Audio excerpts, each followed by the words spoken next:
چند ایک یاد دہانیاں، کسی کی شادی ہو، کوئی فوت ہو جائے، کوئی سفر ہو، ایون روزمرہ زندگی میں بھی ہم جیسے کھانا پکانا ہے یا کسی نے آنا ہے، کوئی مہمان آ رہا ہے، تو ہم کیا کرتے ہیں؟ تیاری کرتے ہیں. اور جو شخص تیاری کرتا ہے وہ اس وقت کے یا موقع کے آنے سے پہلے پھر اپنا کام آسان طریقے سے کرنے کے قابل ہوتا ہے. اور اگر کوئی پلاننگ نہیں کرتا، تیاری نہیں کرتا، ہیپ ہیزرڈ کسی چیز کو شروع کرتا ہے تو اس میں وہ کوالٹی نہیں آتی. رمضان ایک نیکیوں کا موسم بہار ہے اور بہترین طریقے سے انسان اپنے جسم، اپنی روح، اپنے دل کی تطہیر کر سکتا ہے، یعنی اس کو پاک کر سکتا ہے. وہ تو اللہ ہی کرتا ہے لیکن ایک ذریعہ بنایا اللہ نے دلوں کی صفائی کا، روح کی صفائی کا، ہماری تربیت کا اور ہمیں تقویٰ دینے کا. تو ہمارا ٹارگٹ اس میں یہی ہونا چاہیے کہ ہم نے اس رمضان میں تقویٰ حاصل کرنا ہے انشاءاللہ. ٹھیک ہے، یہ ہمارا ٹارگٹ ہے. اب تقویٰ کے حصول کے لیے پھر ہم نے کیا کرنا ہے؟ سب سے پہلے رمضان سے پہلے ہی تیاری شروع کر دینی ہے. اس میں سب سے پہلی بات یہ کہ ہم اپنے گناہوں پر سچی توبہ کریں، توبہ اور استغفار. ویسے تو ہمیشہ ہی کرنی چاہیے، لیکن یہ یاد رکھیں کہ گناہ نیکیوں کے راستے میں حائل ہو جاتے ہیں. نیکیوں کا موسم بہار آ رہا ہے، کہیں ایسا نہ ہو کہ آپ اس سے پوری طرح فائدہ نہ اٹھا سکیں اور آپ نیکیاں نہ کر سکیں. کیوں؟ گناہوں کی وجہ سے. اگرچہ رمضان میں بھی گناہ معاف ہوتے ہیں، لیکن اس سے پہلے کہ جتنے گناہ ہیں یا رب تو ہمیں معاف کر دے تاکہ ہم سے بوجھ اتر جائے اور ہم بہترین طریقے سے روزے رکھیں، بہترین طریقے سے تلاوت کریں، بہترین دعائیں کریں اور واقعی ہمیں تقوی حاصل ہو جائے. تو جب یہ مہینہ شروع ہو تو ہم شرح صدر کے ساتھ، اطمینان کے ساتھ اپنی عبادت اور نیک اعمال میں مشغول ہو جائیں، اس طرح کہ ہم واقعی مطمئن ہوں. تو گناہوں کے بوجھ کے ساتھ رمضان میں داخل نہ ہو، توبہ کے ساتھ داخل ہوں تاکہ رمضان شروع ہوتے ہی دوڑ لگ جائے. ٹھیک ہے، اور کہیں رکاوٹ نہ آئے. رکاوٹوں کو دور کرنے کا طریقہ کیا ہے؟ استغفار، سچی توبہ. وَتُوبُوا إِلَى اللَّهِ جَمِيعًا أَيُّهَا الْمُؤْمِنُونَ لَعَلَّكُمْ تُفْلِحُونَ. تم سب اللہ کے حضور توبہ کر لو اے ایمان والو تاکہ تم کامیاب ہو سکو. رسول اللہ صلی اللہ علیہ وسلم نے فرمایا، لوگوں اللہ سے توبہ کرو کیونکہ میں دن میں 100 مرتبہ اس سے توبہ کرتا ہوں، دن میں 100 بار. ٹھیک ہے، پھر اسی طرح دعا کرنا. دوسری چیز کیا ہے؟ دعائیں کرنا. خاص دعا کیا ہوگی رمضان کے آنے سے پہلے کہ یا اللہ ہمیں ہر طرح کی بیماری، تکلیف، پریشانی، مصروفیت سے محفوظ رکھنا تاکہ ہم رمضان کی عبادت صحیح طور پہ کر سکیں. کوئی رکاوٹ نہ بیچ میں آ جائے، کوئی اچانک حادثہ، کوئی پریشانی، کوئی ایسی چیز بیچ میں نہ ہو کہ جو ہماری عبادت میں رکاوٹ بنے. کیونکہ بعض اوقات آپ دیکھیے کہ آپ کی بڑی تیاری ہوتی ہے کام کرنے کی، اچانک آپ خود بیمار ہو جاتے ہیں یا گھر والوں میں سے کوئی بیمار ہو جاتا ہے تو پھر کیا ہوتا ہے؟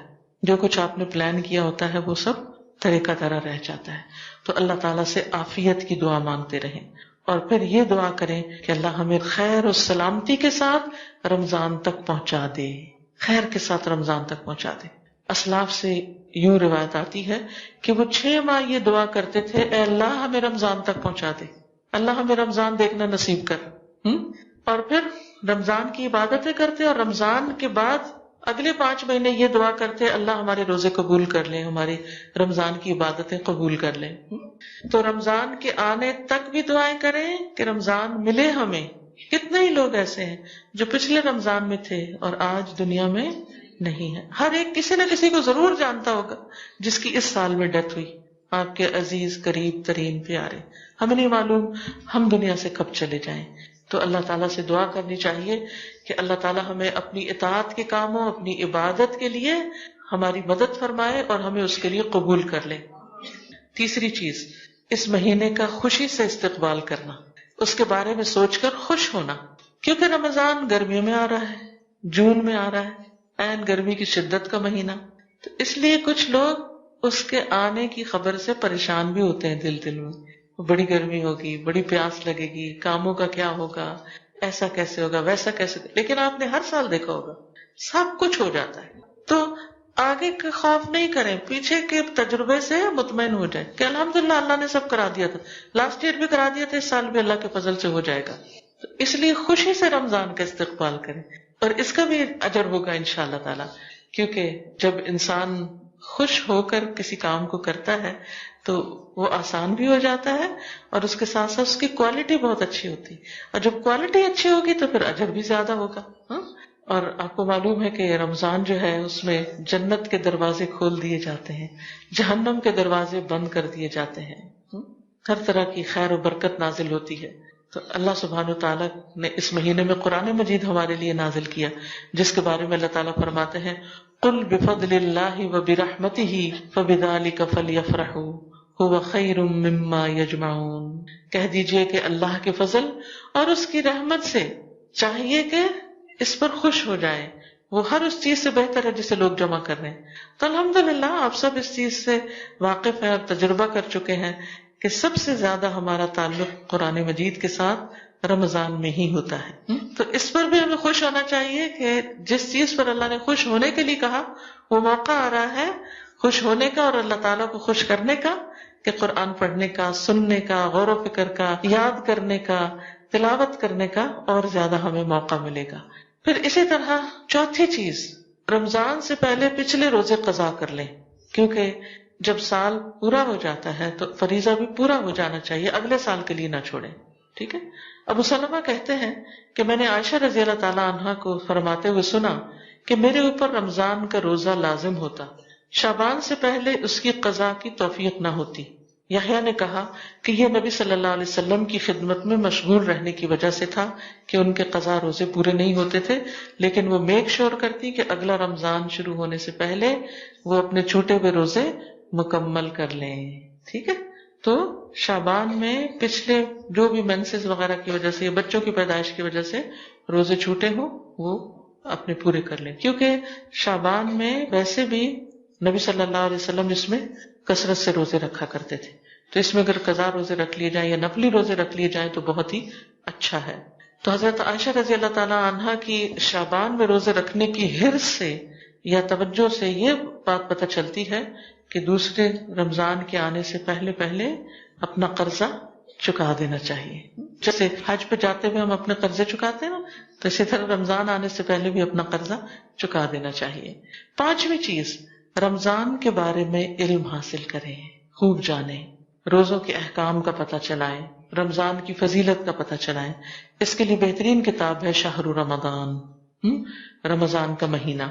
وہ کتاب آپ میں سے ہر ایک کے گھر میں ہونی چاہیے، ہر شخص کے پاس اپنا پرسنل نسخہ ہونا چاہیے، اور اس میں پورے رمضان سے متعلق جو چیزیں ضروری ہیں ان کو جمع کر لیا گیا ہے. ان کو چاہے آپ نے پچھلے سال پڑھا ہو، اس سال پھر دوبارہ پڑھیں. کیوں دوبارہ؟ تاکہ ساری چیزیں تازہ ہو جائیں اور کوئی چیز رہ نہ جائے. جیسے ایک طالب علم امتحان دیتا ہے نا، تو وہ کیا کرتا ہے، آخر یعنی ساری رات بھی پڑھتا ہے، سارا سال بھی پڑھتا ہے، لیکن آخر میں پھر ایک دفعہ اندر جانے سے پہلے، انٹر ہونے سے پہلے ایگزامینیشن ہال میں دوبارہ موٹی موٹی باتیں پھر دوبارہ دیکھ لیتا ہے تاکہ کوئی چیز بھولے نہ. تو ہم بھی کچھ بھولے نہ اور ہر چیز اچھے طریقے سے کر سکے، اس کے لیے ہمیں اس کو پڑھ لینا چاہیے. اس کتاب کی خاص خصوصیت یہ کہ اس میں کرنے کے کام بتائے گئے ہیں، احادیث بیان کرنے کے بعد یہ کہ کرنا کیا کیا چاہیے. چھٹی چیز، رمضان کے آنے سے پہلے اپنے کاموں کو نپٹا لیں. کون سے کام؟ مثلا شاپنگ، گروسری سے متعلق، اپنا راشن دال چاول اکٹھے کر لیں، خاص طور پر بیسن وغیرہ جو آپ نے پکوڑے بنانے ہیں، کیونکہ اس کے بغیر تو ہمارے یہاں رمضان کا کانسیپٹ ہی نہیں ہے نا. لیکن یہ کہ اس سے ہم اپنے لیے بڑی مشکل کھڑی کرتے ہیں، کیونکہ کھانے میں تو مزہ آتا ہے لیکن اس کے بعد پیاس کا دور شروع ہوتا ہے جو روزے سے پہلے ہی ہوتی ہے، اور پھر اس میں مزید اضافہ ہو جاتا ہے. پھر جب ہم طالوت کی فوج کی طرح زیادہ پانی پی لیتے ہیں تو پھر تراویح پڑھنے کے لیے ہمیں مشکل ہو جاتی ہے. تو اس لیے ایسے کھانے تیار کریں، ہم خواتین کھانا ہے اپنے لیے بھی اور اپنے بچوں اور گھر والوں کے لیے، جن جن کا روزہ ہم پہ ڈیپینڈ کرتا ہے ان سب کو ہم ہیلدی فوڈ کھلائیں تاکہ ان کا روزہ بھی اچھا گزرے اور ہم بھی سست نہ پڑے. تو یعنی ہر طرح کی تیاری، عید کے کپڑے بنا لیں، صفائی وغیرہ کر لیں، اور جو کام آپ کو رکاوٹ ڈالتے ہیں مختلف عبادتوں میں ان کو پہلے سے ہی نپٹا لیں. ساتویں چیز، گھر والوں کو، دوستوں کو، اپنے آس پاس کے لوگوں کو رمضان کے احکام بتائیں. یعنی اگر آپ قرآن پڑھی ہوئی ہیں، خاص طور پر درس دینا جانتی ہیں، تو اپنے قریبی حلقوں میں کچھ نہ کچھ اس کی تعلیم دیں. یعنی اپنے گھر میں خاص طور پر اپنے بچوں کو لے کر کیا کریں، وہ کتاب ان کے ساتھ بھی بیٹھ کے پڑھیں، ان کو احکام بتائیں. اور باقی لوگوں کو آپ کتابیں دے سکتے ہیں، جیسے یہاں پر اجازت نہیں ہے اور گھر میں درس کرنے کی، تو ایسا کام نہ کریں جو لا آف لینڈ کے خلاف ہو. لیکن آپ کیا کر سکتے ہیں کہ لوگوں کو کتابیں دے سکتے ہیں کہ جس سے وہ اپنے خود پڑھ کے اپنے بچوں کے ساتھ پڑھ کے اس کی دہرائی کر لیں. ٹھیک ہے. پھر اسی طرح رمضان اور رمضان سے متعلقہ اور جتنی بھی کتابیں ہوئیں، یعنی یہ شہر رمضان کے علاوہ دعاؤں کی کتابیں جیسے قرآنی اور مسنون دعائیں ہیں، یا کنستین ہے، دعا کیجئے کتاب ہے، اور اسی طرح صدقہ خیرات سے متعلق بہت سے لوگ زکوٰۃ نکالتے ہیں تو زکوٰۃ سے متعلق یا باقی جو بھی چیزیں ہیں آپ کے کرنے کی ان سے متعلق کتابیں خاص طور پر خرید کر خود بھی پڑھیں، دوستوں کو بھی دیں، اور مسجدوں کے مثلا امام یا ایسے لوگ جو کمیونٹی میں کام کرتے ہیں ان کو بھی بطور تحفہ دیں، تاکہ وہ لوگ پڑھ کر پھر آگے لوگوں کو بتا سکیں. کیونکہ بعض اوقات ان لوگوں کو، یہاں کی بات میں نہیں کر رہی لیکن آپ نے دیکھا ہوگا بیک ہوم انڈیا پاکستان وغیرہ میں عموماً بعض مساجد ایسی ہوتی ہیں کہ جس میں جو امام ہوتے ہیں وہ حافظ ہوتے ہیں بس. تو حافظ ان کو قرآن تو پورا زبانی یاد ہوتا ہے لیکن مسائل وغیرہ کا پتہ نہیں ہوتا. پھر لوگ رمضان کے مہینے میں آ کے طرح طرح کے مسئلے پوچھتے ہیں تو پھر اس سے کیا ہوتا ہے کہ وہ بتا نہیں پاتے یا بعض اوقات یعنی کہ درست رہنمائی نہیں ہو سکتی. تو ایسی جگہوں پر کتابیں پہنچانے کا اہتمام کریں. یہ صدقہ جاریہ کی بہترین قسم ہوگی. جو بھی پڑھے گا یا آپ کی کتاب سے سنے گا، وہ جو عمل کرے گا وہ سارا ثواب آپ کو بھی ملے گا. اس کے علاوہ بھی راشن وغیرہ کی تقسیم کریں، یعنی غریبوں میں کھانا وغیرہ، اگر یا تو رمضان میں روزانہ افطاری بھیجنے کا اگر آپ اہتمام کر سکتی ہیں تو ٹھیک، اگر نہیں تو سوکھا راشن جو ہے وہ آپ غریبوں میں بانٹیں. اور اگر آپ کے نزدیک کوئی غریب نہیں رہتا تو جو لوگ یہ کام کر رہے ہیں ان کو آپ اپنے حصے کا یعنی کہ کنٹریبیوشن دے سکتے ہیں کہ وہ لوگ آگے غریبوں میں راشن دیں. کیونکہ یہ شہر المواسات ہے، ہمدردی کا مہینہ ہے، تو اس میں انسان کو صدقہ خیرات بھی خوب کرنا چاہیے.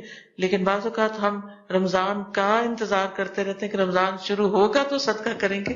اب ہوتا کیا ہے کہ جو بیچارے غریب لوگ ہوتے ہیں وہ بعض اوقات آدھا رمضان گزر جاتا ہے اور ان تک چیز نہیں پہنچتی.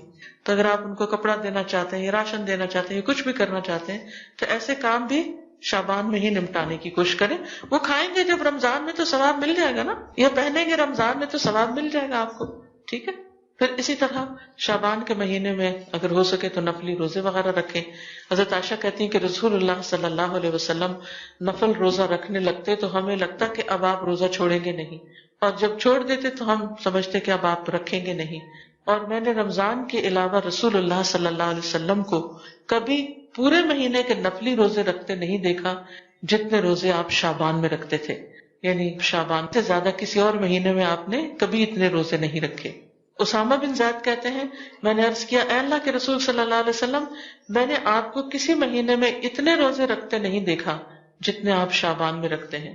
آپ نے فرمایا یہ وہ مہینہ ہے کہ لوگ اس سے غفلت کر جاتے ہیں، یہ رجب اور رمضان کے درمیان ہے، اور یہ وہ مہینہ ہے کہ اس میں رب العالمین کے ہاں انسانوں کے اعمال پیش کیے جاتے ہیں. یعنی ہمارے اعمال اللہ تعالیٰ کے سامنے پیش کیے جاتے ہیں، اور میں چاہتا ہوں کہ جب میرا عمل پیش ہو تو میں روزے سے ہوں. تو اس سے شعبان کے روزوں کی حکمت پتہ چلتی ہے کہ اس مہینے میں روزے رکھنے کی حکمت کیا ہے کہ اعمال کی پیشی ہوتی ہے. اور بعض علماء یہ کہتے ہیں کہ رمضان کے روزے فرض ہیں تو شعبان میں آپ سنت روزے رکھتے ہیں، نفل روزے رکھتے ہیں، جو ایسے ہی ہے جیسے فرض نماز پڑھنے سے پہلے آپ کیا پڑھ رہے ہوتے ہیں، سنتیں پڑھ رہے ہوتے ہیں. ٹھیک ہے. اور 10ویں چیز ہے قرآن کی تلاوت. شعبان میں کیا کرنا ہے؟ قرآن کی تلاوت عام مہینوں سے زیادہ. میک شور کہ اگر جتنی آپ روزانہ روٹین میں کرتے ہیں اس کو بڑھا لیجئے لازمی طور پر. سلمہ بن کہیل کہتے ہیں کہ شعبان کے مہینے کو قراءت کا مہینہ کہا جاتا ہے. یہ کیا ہے؟ شہر القراءہ، قراءت کا مہینہ، اس میں قرآن زیادہ پڑھا جائے. عامر ابن وقاص کے بارے میں آتا ہے کہ جب شعبان کا مہینہ شروع ہوتا تو اپنی دکان بند کر دیتے اور قرآن کی تلاوت کے لیے فارغ ہو جاتے.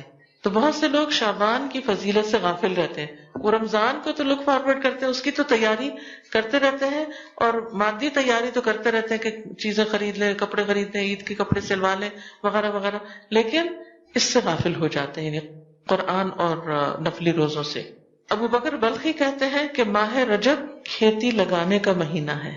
رجب کھیتی لگانے کا مہینہ ہے، شعبان کھیتی کو پانی لگانے کا مہینہ ہے، اور رمضان کھیتی کاٹنے کا مہینہ ہے.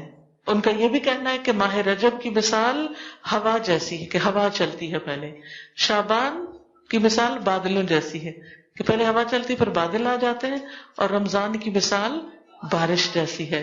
اور جس نے ماہ رجب میں نہ تو کھیتی بوئی نہ شعبان میں کھیتی کو پانی لگایا تو وہ رمضان میں کھیتی کیسے کاٹے گا. گویا کسی کام کے کرنے سے پہلے اگر آپ نے تیاری ہی نہیں کی، پلاننگ ہی نہیں کی، تو جب کام سر پہ پڑے گا تو اس وقت آپ وہ کام اچھے طریقے سے کر نہیں سکتے، رمضان کے مہینے سے بھرپور فائدہ اٹھا نہیں سکتے. تو اللہ تعالیٰ سے دعا ہے کہ اللہ تعالیٰ ہمیں رمضان سے بھرپور فائدہ اٹھانے کی توفیق عطا فرمائے.